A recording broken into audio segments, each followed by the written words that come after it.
Já tá liberado aqui já, Thiago. Oh, maravilha.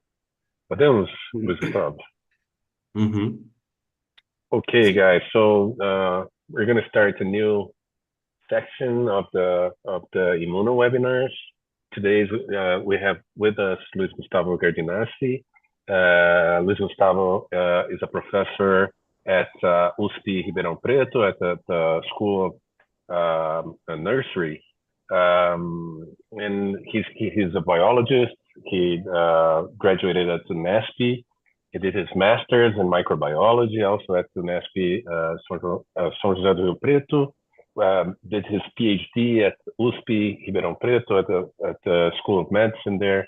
And before being a professor at USP Ribeirão, he did was a few years at Goiás, right? Luiz Gustavo, for a few years at the Federal University of Goiás.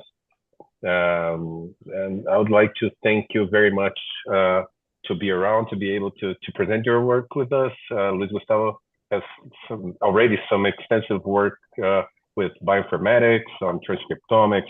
He's been collaborating with a lot of different groups on that. And I think it would be good to see his work here on malaria. Luiz Gustavo, thanks a lot, okay? Thank you. Can you hear me? Yeah. Yeah, all right. Thank you very much. I appreciate, Thiago, the invitation and all my colleagues there. Diego, I extend the thank you for you too. And it's very nice to be here to talk about our work. And we're going to discuss a little bit about systems immunology and host response to malaria. So let me see here. Okay.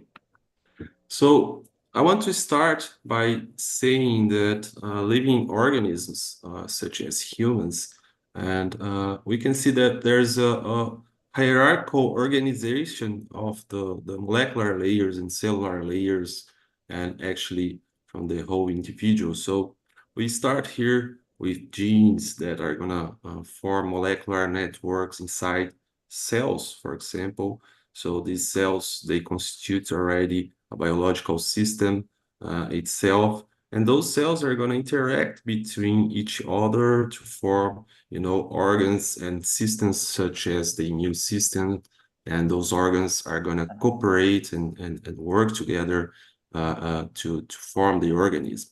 And we know that the organisms, and such as humans, they are going to live in social networks. So when we talk about systems biology and systems immunology, what we're talking about those molecular layers here that we want to understand, and those cellular layers, right, to understand what's generating the phenotype in health and disease. So when we start by looking at those molecular layers, we start always by the genome, right? Was the first layer to be uncovered and sequenced. And so this is a collection of genes that are actually formed by DNA. So this DNA is going to be transcribed into RNA and messenger RNA here, but also long no coding and microRNAs that are going to constitute the transcriptome.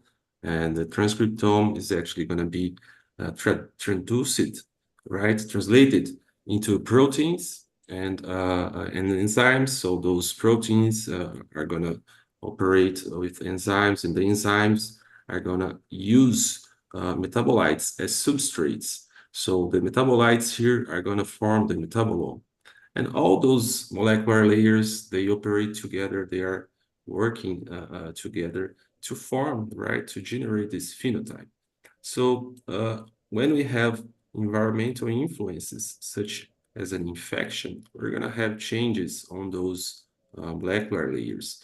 And we can study that not gene by gene or transcript by transcript, but actually using, a genome scale to study all the genes that are transcribed, or proteins in metabolome. So for that, we use systems biology and high throughput technology, right?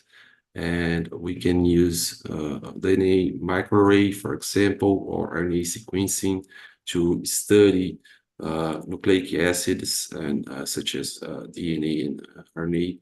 And we can use technologies such as mass spectrometry and magnetic resonance to study proteins and metabolites.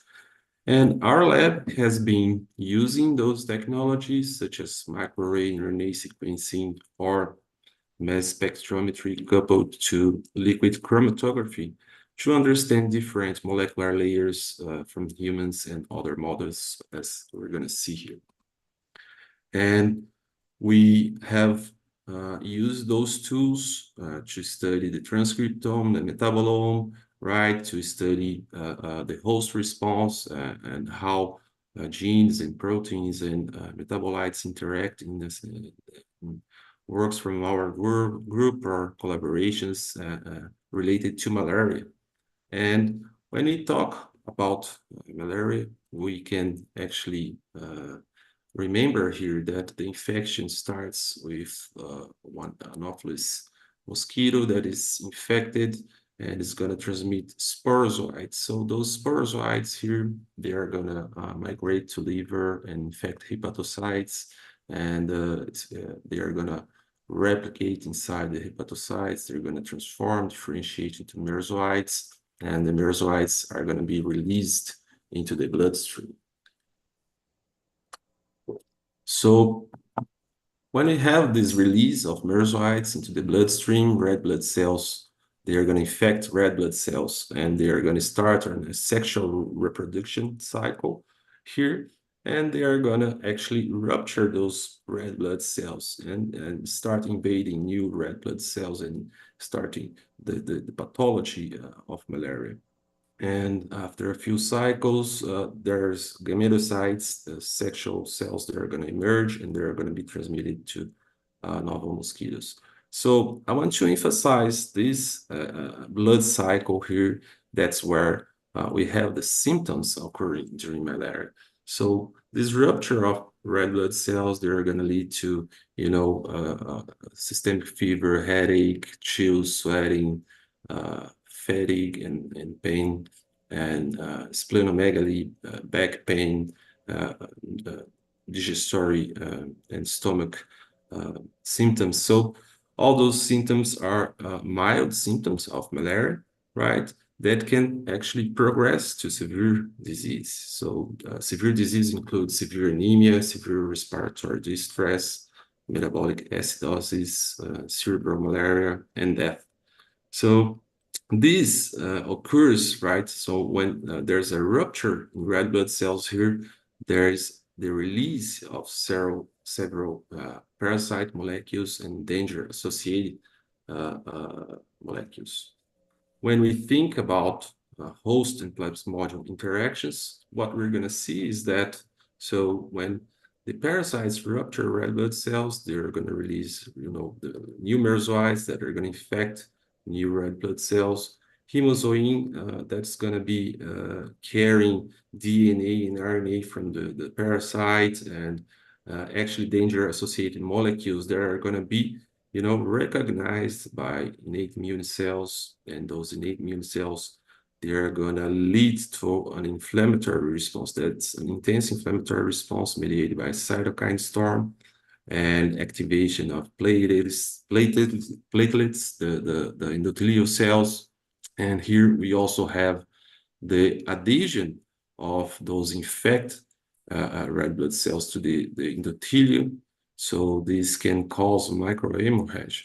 And so there's a lot of pathology going on here at these initial phases, and then we're going to have T cells and B cells that are going to be activated, and they're going to be required to control these parasites, right? So antibodies, they're going to be required. T cells, CD8 T cells, they're going to be required to eliminate infected red blood cells. But the thing is that when we talk about malaria, so this is the big picture about host interaction. It's very simplified model, right? But when we talk about malaria, we have more than one parasite. We actually have several parasites that are gonna cause malaria. So here you're gonna see, we're seeing the most prevalent species, that is Plasmodium falciparum and Plasmodium vivax. So there's a lot of difference in the biology and epidemiology of those infections. So although they are the same, genus, and we call it malaria, they're actually causing different pathology. And there's some difference that are important here, because Plasmodium falciparum is going to be most present in sub-Saharan Africa, and Plasmodium vivax is the most widespread species outside this region of sub-Saharan Africa. And Plasmodium falciparum can invade any red blood cell, so in any age. And because of that, it can cause hyperparasitemia, because parasites, they can replicate in any red blood cells. In contrast, Plasmodium vivax, they only replicate in reticulocytes. So these are immature red blood cells that compose 1 to 22% of all red blood cells that are in the circulation. And because of that, there is lower parasitemia in the peripheral blood, right?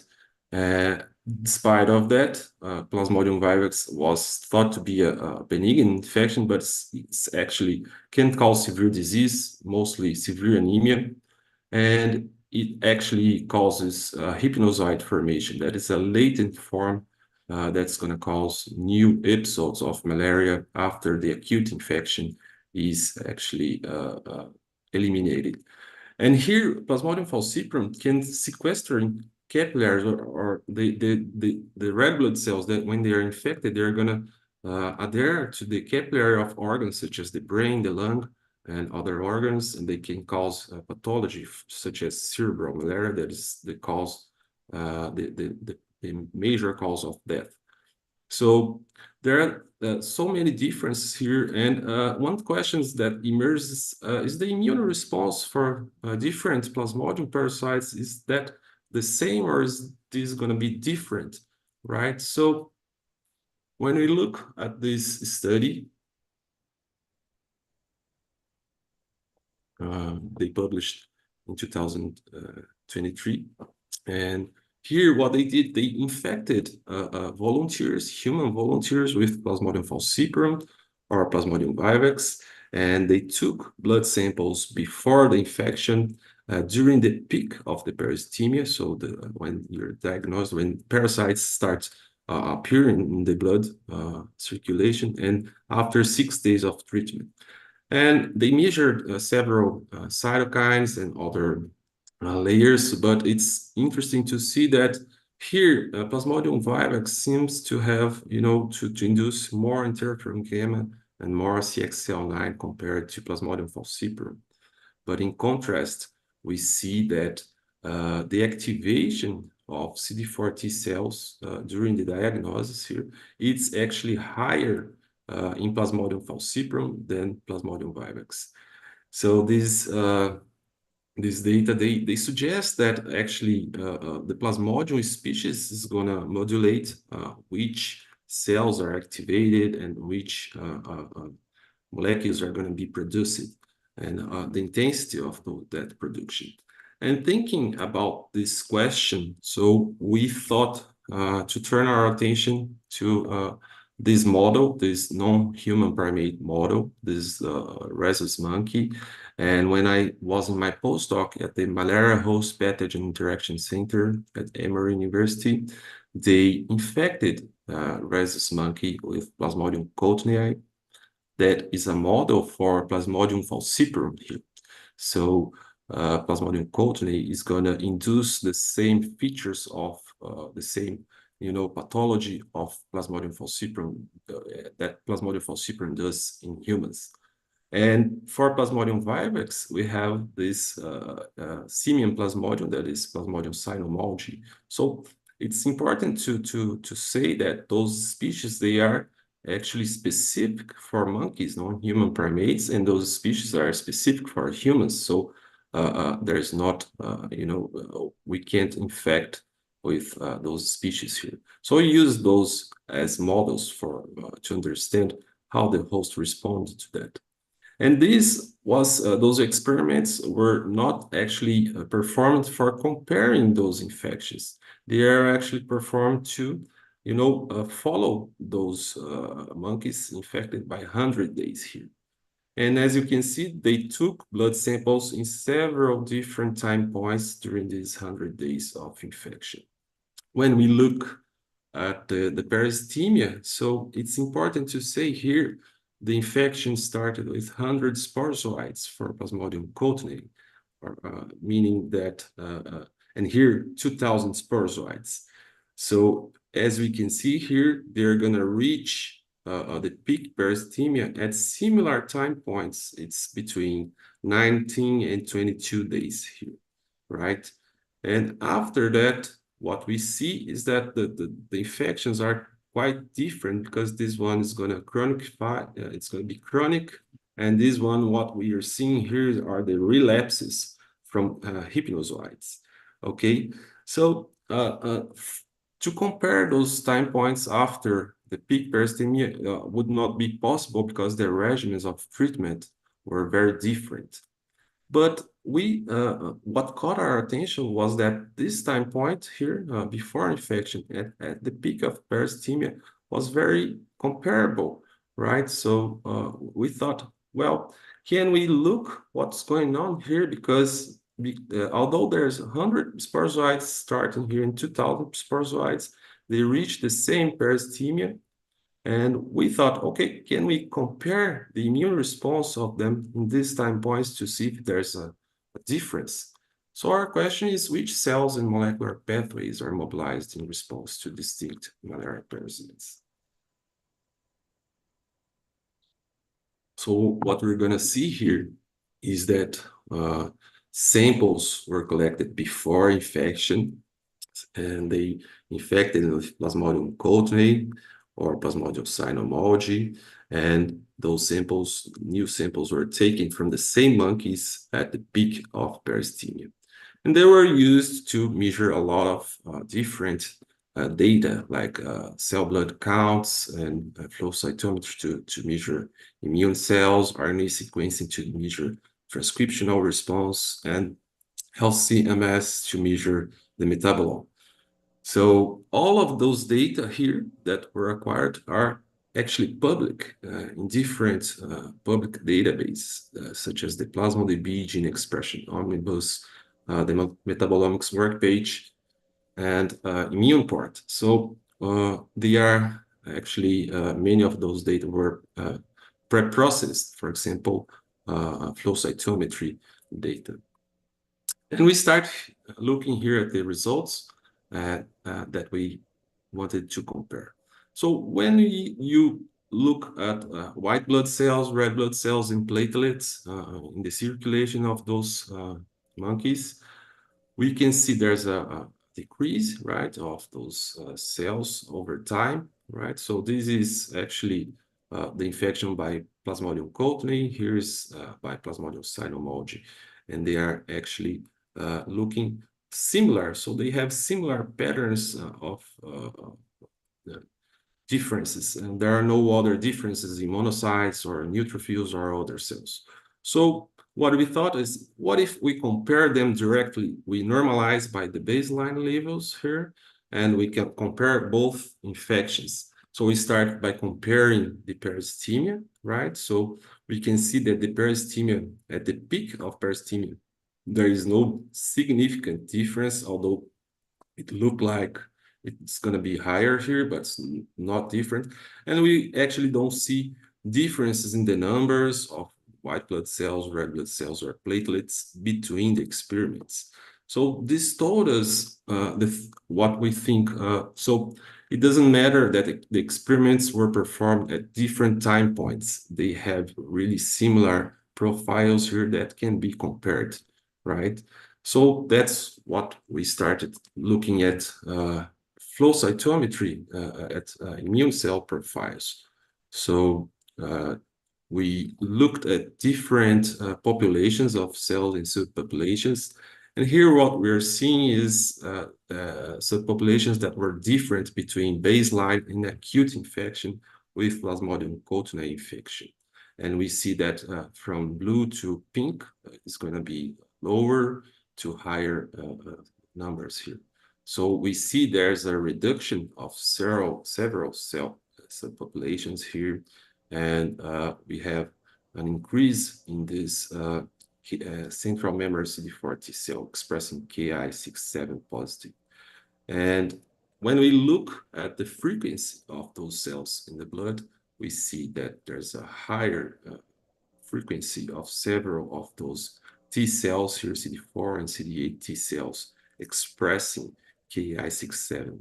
And we also have an increase in the frequency of some B cell subpopulations and decrease in dendritic cells. So you're going to see some like myeloid dendritic cells. So this is because of the original nomenclature that was, we just analyzed that. And this is for Plasmodium cotunae, right? So are you going to see any differences, for example, in markers of activation markers or other markers that can characterize those cells? So when we look at dendritic cells, although they are reduced, we see they are reduced in numbers and frequencies, and they also have a lower CD83 and lower HLA-DR expression. And when we look at those central memory CD4 T cells here, we see they have reduced expression of caspase-3, CD95, and increased expression of CD28 and PD1. This suggests that the cells, they are activated, although the dendritic cells are not, and they might be antigen experienced. Now, when we go to the Plasmodium cynomolgus infection, so now we're looking at a different infection, we see also that there's a different pattern of cells that are going to be reduced. So there's many more cell subpopulations here that are reduced in numbers, right, in the blood. And this one is actually increased caspase-3 positive central memory CD8 T cells. And so when we look at those cells, we see only those dendritic cells and those two populations are going to be the same as in the infection by Plasmodium cotunae, meaning that there's very little overlap of cells that are being mobilized here. And this is the frequency of those cells. We see that the frequency of all cells here are reduced in the blood of Plasmodium cynomolgus. So with that, we wanted to see also there was differences in the activation of those cells. And when we look at dendritic cells here now, we see there's an increase in CD80 expression, but there are no differences, CD83 or HLDR. And there in monocytes, there are also an increase in CD80 and reduced HLDR expression. So meaning those cells are activated and they can produce cytokines and all this stuff. And here we see these subpopulations of memory and CD8 T cells that have less expression of CD95 or PD1, or increased expression of CD28. And looking at this, so those data, they suggest to us that there's differences in the cells that are being mobilized. So our next question is the program, the transcriptional program of those cells going to be the same, right? So we start looking at the RNA sequencing of those cells, and we see there's a lot of similarities in the numbers of differentially expressed genes. Here, the upregulated genes are similar in numbers, but we actually see different genes being differentially expressed. So almost half of those genes were similar between infections, but more than half was specific for one infection. One of the genes that is similar here is hemioxygenase 1, that's coding for hemioxygenase 1. It's very important to catalyze heme into birding bilirubin. So this is actually protecting. It's not unexpected, given that red blood cells are being ruptured and they're actually going to activate the expression of this enzyme. When we look at other genes that are common, right? So they are common between infections. We see several pathways that they are enriched. They are those processes they are operating on. So what caught our attention here is blood coagulation and hemostasis. And this is actually when we look right at different genes participating on these pathways and processes, we see that those genes here, they have almost identical expression and regulation, meaning that's a highly conserved transcriptional response between infections. And we started, so what if we look at now gene modules or networks, and we made a gene set enrichment analysis using blood transcriptional modules, and we see also here a very conserved transcriptional response between Plasmodium cynomolgi and cotinine infection. So the expression of those genes are very similar between different infections, and it's related to complement activation. So when we look at other modules, so complement activation and Th1 cells, they're going to be this similar between infections, but most of the modules are not similar. They're actually different between infections. So suggesting that we're seeing different molecular programs of those cells here. And one thing that's interesting is that we see here, for example, for Plasmodium cotinei, there is an increase in these modules about CD4 cell division and cell division T cells that is actually corroborating those results from the flow cytometry data. But one thing that caught our attention here was actually that just one module related to glycerophospholipid metabolism was enriched for Plasmodium cynomolgi and not for Plasmodium cotinei or any other metabolic modules. This is important because, the metabolism of cells are going to be, they're going to modulate their function. And so another layer that we went to look was the metabolome of those monkeys. And by looking now the metabolome in the plasma with mass spectrometry, we see also they have similar numbers of up and here and down regulated metabolites. So they have similar alterations in their metabolome, but when we look at similar metabolites that were detected here, we see no differences in the levels of tryptophan, right? But we do see an increase in the levels of kynurenine here coming up in both infections. This is a highly conserved response during malaria, including in patients. We always see this increase in kynurenine.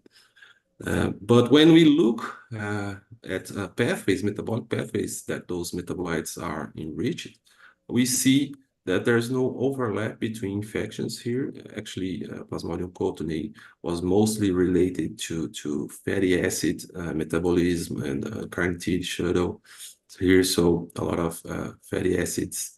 And Plasmodium cynomolgi was associated with porphyrin metabolism, and it's very interesting to see here also the glycerophospholipid metabolism in the metabolome. So this is actually corroborating data from the transcriptome data. So we have both glycerophospholipid metabolism appearing here at transcriptional level and at the metabolic level. This suggests to us that this pathway has a significant and important role for this response.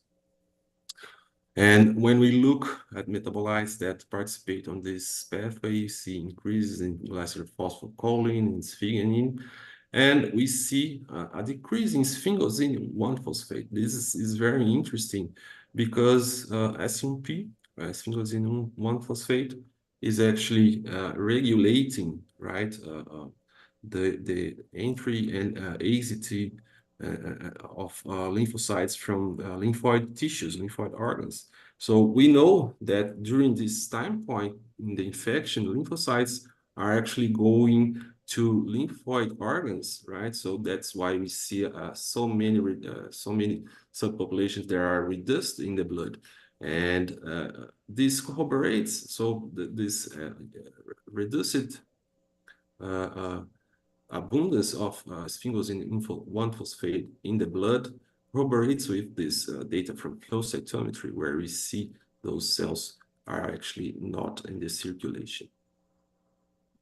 So one question remains about after all these layers were evaluated, what about interactions between those cells and molecular layers? Are they different, or are they the same between infections? So we performed data integration between the different layers using a hierarchical method, where we first cluster cells, we cluster genes and metabolites, and from those clusters now of cells, genes, and metabolites, we are going to understand interactions between them. So this is the network model for Plasmodium cotinase. This is the for Plasmodium cynomolgi. And I want to explain this network to you by taking this example here of highly connected nodes, right? So we have here this example of highly connected nodes. We have here one cluster of cells, 2 clusters of genes, and 3 clusters of metabolites. And those cells are related, for example, this cluster of cells, there's a lot of B cell populations and this central memory T cell, gamma delta T cells, and myeloid dendritic cells here. So we see these actually several cells that are correlating and are being grouped in this cluster. But what about the genes that are actually related to this cluster? What do they are they related to? So we see that the genes here, they are related mostly to T cells and some myeloid cell cytokines, but mostly to T cells, right? And when we look inside of those modules, these are the genes that compose those modules.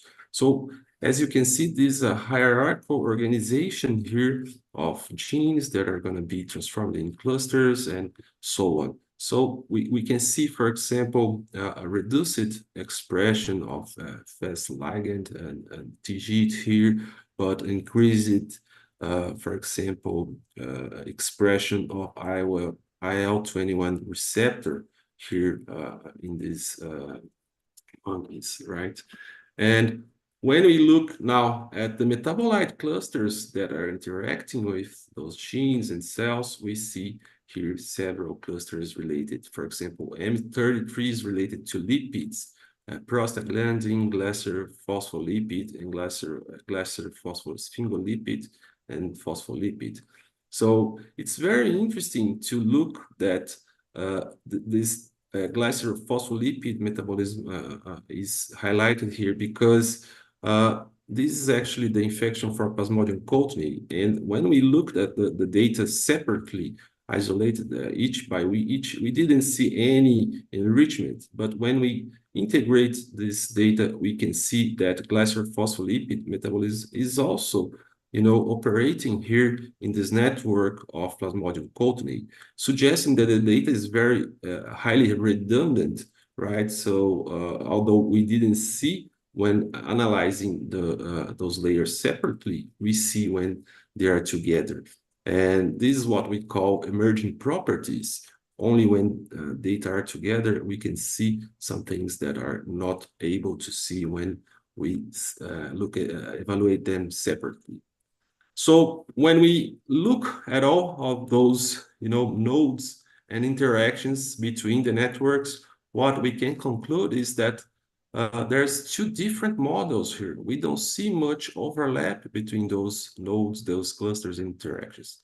And this is actually important to to say to us that what suggests that cells and pathways that are activated, they are different between infections. With that, I'd like to conclude that the infection with distinct malaria parasites, they induce conserved response. So we saw reduced numbers and frequency of disease and effector memory and PD-1 positive effector memory CD8 T cells. We saw, almost 50% of DEX, differentially expressed genes, they are shared between the infections, including hemioxygenase 1, genes related to coagulation, complement, and Th1 cells, and we also see an increase in kynurenine. But most of the differential features that we look at, that we evaluated, they are associated to a determined species. So with that, we conclude that distinct malaria parasites promote heterogeneous immunometabolic host responses. And with that, I'd like to thank. This is actually the PhD thesis from David that's going actually defend his PhD thesis this week, and all the collaborators from this work. And actually, I want to thank the University of São Paulo, the School of Nursing, Serra Pilheira and CNPq for the funding, all the partner institutions, and thank you all for listening here. Thank you. Oh, very good, Gustavo. Thanks a lot for your talk.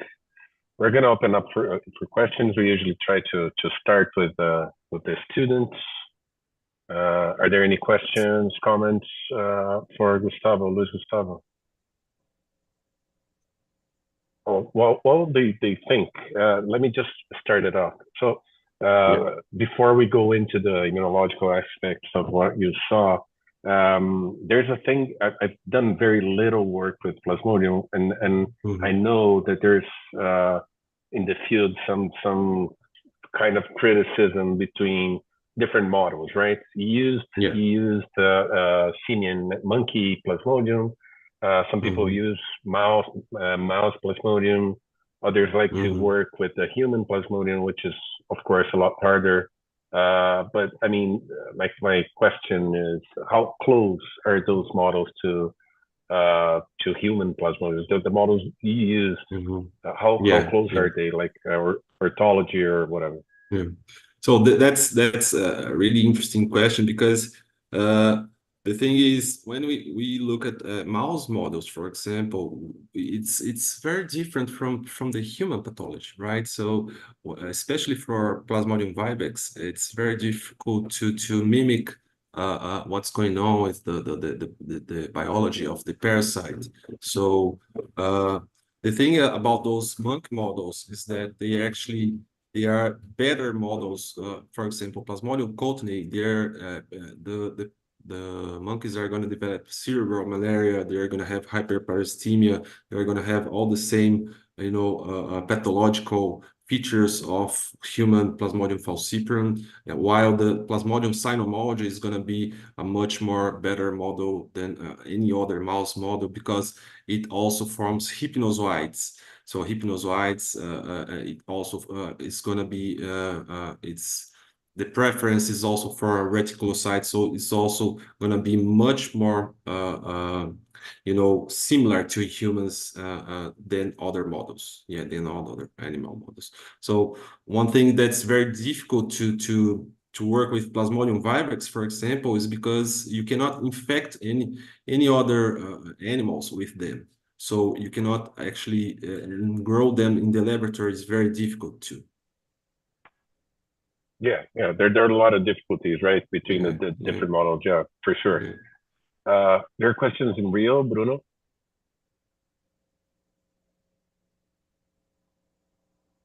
I can't hear you.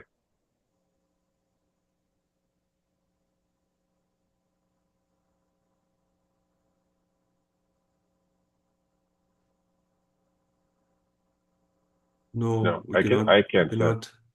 No. Okay.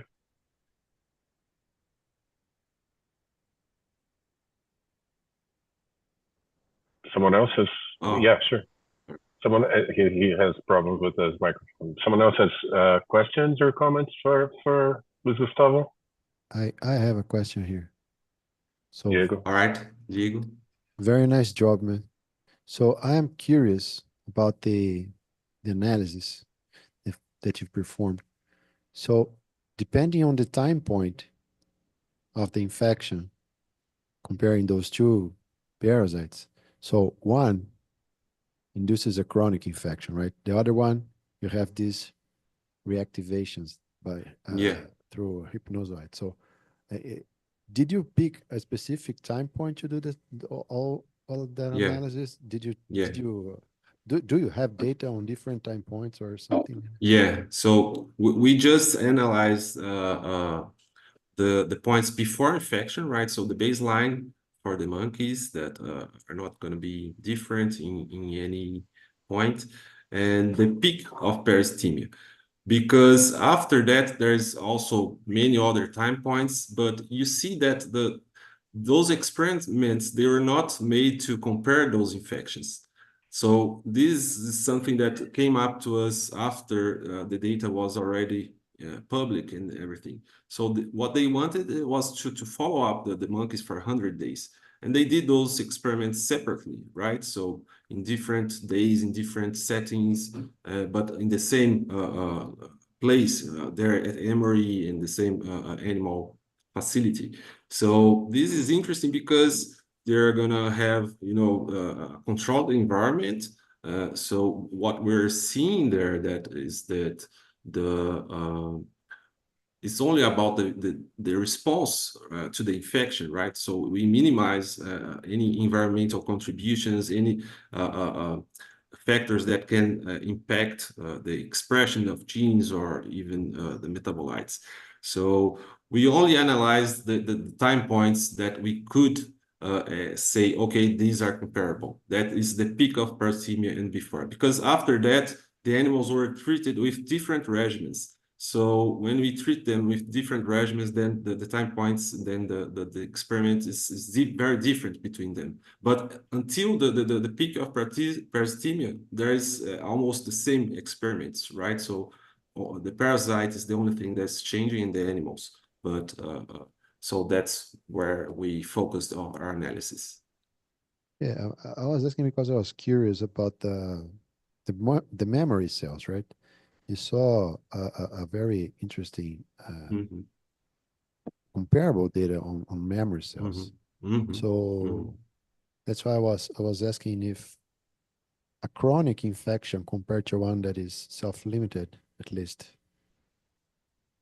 What's The going parasites on are there, gone, right? that they come back, then they're gone. If that could influence later on the development of memory. Yeah, so we didn't go through all the the other time points to look at that because of the differences, right, in the experiments. But when we look at the time points separately, you can see that there's the memory.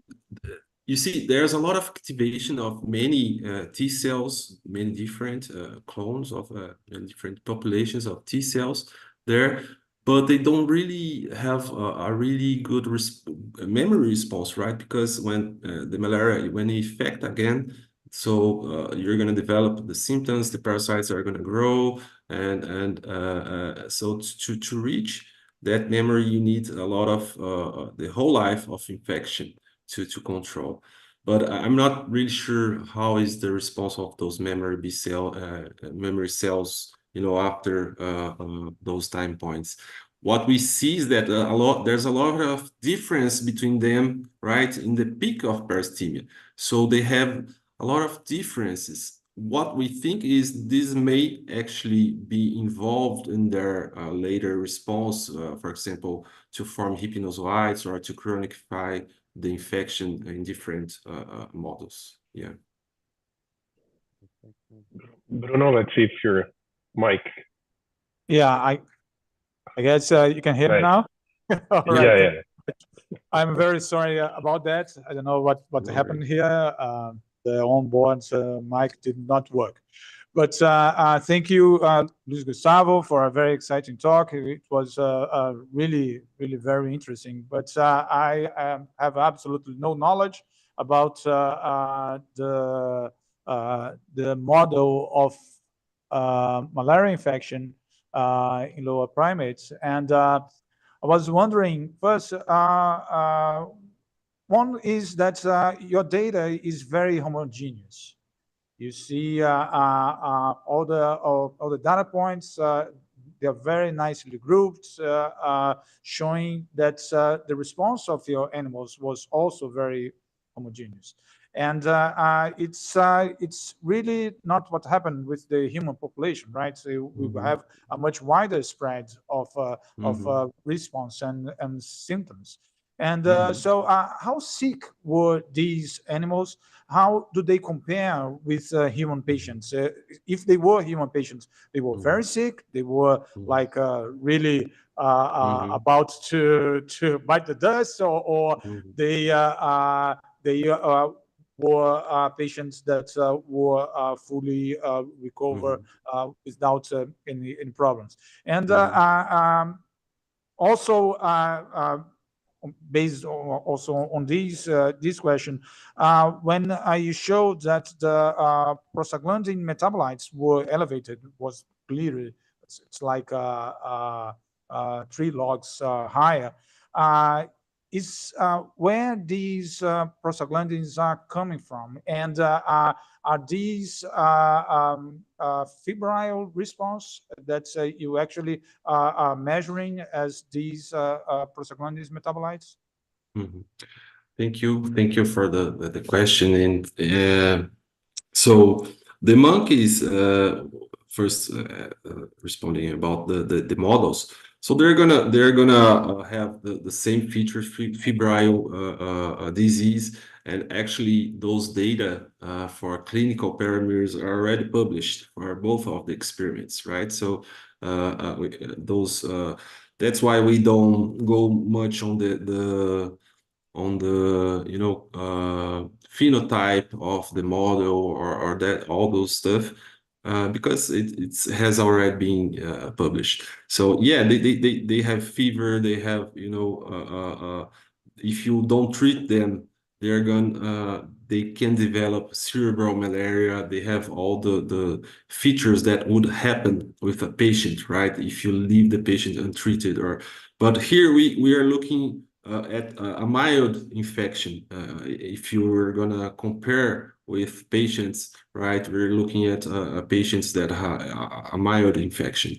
So, but as I said, you said, okay, the data points, they are really, similar, and this is because it's a controlled environment, right? So humans are exposed to so many things in the environment, so this is going to affect their response. And so with a controlled environment, you can actually see things that are being modulated by the infection. And when we normalize by baseline levels, we can even see what's actually just the response and nothing, things that were actually before the infection.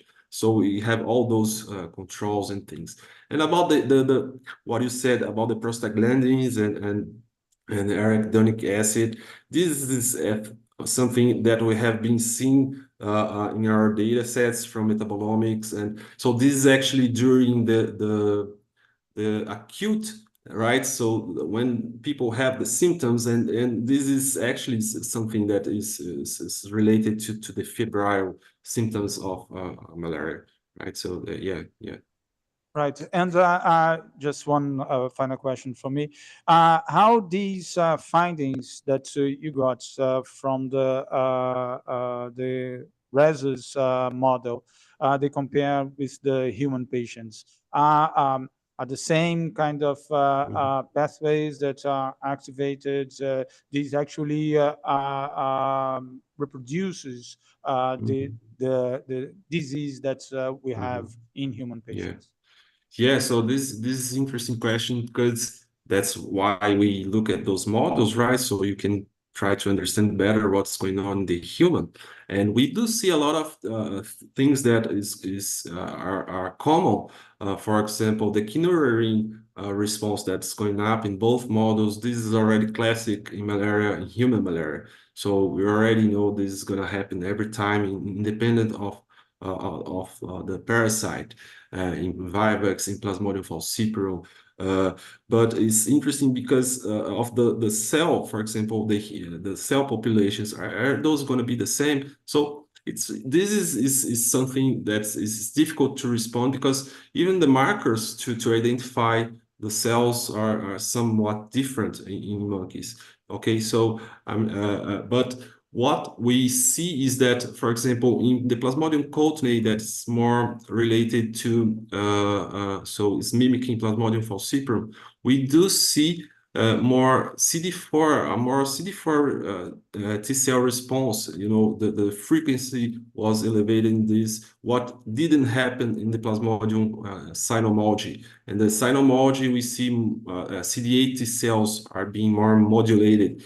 And this actually seems to corroborate some findings in humans. The paper I showed, like humans, they have more infection with Plasmodium falciparum is going to lead to more CD4 T cell activation, for example. So yeah, we do see those similarities, but there's clearly also things that are going to be specific for the monkeys. Right. Thank you very much. Any other questions, comments for Luiz Gustavo? Don't see anything in the chat. Anyone else? In Rio, São Paulo, here in Uberlândia. I don't think we have any other questions, Luiz. That's okay. I'd like to thank you very much for being able to be around with us. It was a really nice talk. I think every time you put together all those techniques, you know, with the same aim, it's very nice to see how things fit, and how, I mean, it's just such a huge amount of data, right? And that you have to refine and stuff, and it's good to see that you had the focus to cherry pick maybe the right pathways and to compare.